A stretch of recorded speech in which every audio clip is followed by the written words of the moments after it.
நண்பர்களே வணக்கம்.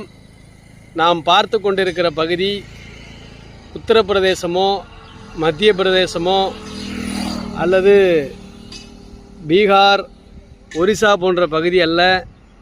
தமிழ்நாட்டிலே புதுக்கோட்டை மாவட்டத்தில் கனிம வளத்துறை அமைச்சர் இருக்கக்கூடிய திருமயம் சட்டமன்ற தொகுதிக்கு உட்பட்ட நெய்வாசல் அப்படிங்கிற பகுதியில் தேசிய நெடுஞ்சாலையில் நெய்வாசல் என்று தமிழ்லையும், நெய்வாசல் என ஆங்கிலத்திலையும், நெய்வாசல் என இங்கிலீஷ்லையும், ஹிந்தியிலையும் எழுதியிருக்காங்க.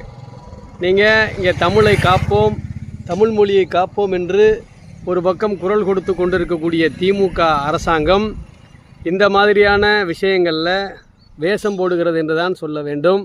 இந்த போர்டு இந்த ஊரில் மட்டும் வைக்கலை. கிட்டத்தட்ட புதுக்கோட்டையிலிருந்து மானாமதுரை வரையிலான தேசிய நெடுஞ்சாலை அனைத்துலேயுமே இந்த மாதிரி தமிழ், ஆங்கிலம், ஹிந்தி மூணுலையும் வச்சுருக்காங்க.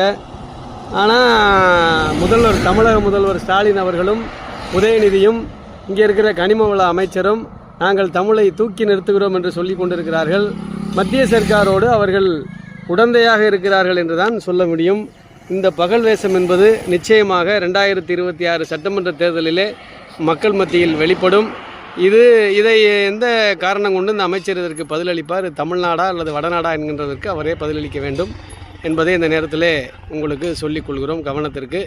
இதை நீட்சி அடைந்தால் தமிழகம் முழுவதும் அனைத்து இடங்கள்லையும் ஹிந்தியில் இருக்கும். அதெல்லாம் 1967 மக்களை ஏமாற்றுகிற இந்திய எதிர்ப்பு போராட்டம் நடத்திய திமுக இந்த நேரத்தில் என்ன செய்கிறார்கள் என்பதை இது போன்ற எடுத்துக்காட்டுகளுக்கு அவர்கள் விடை கொடுக்க வேண்டும். நன்றி, வணக்கம்.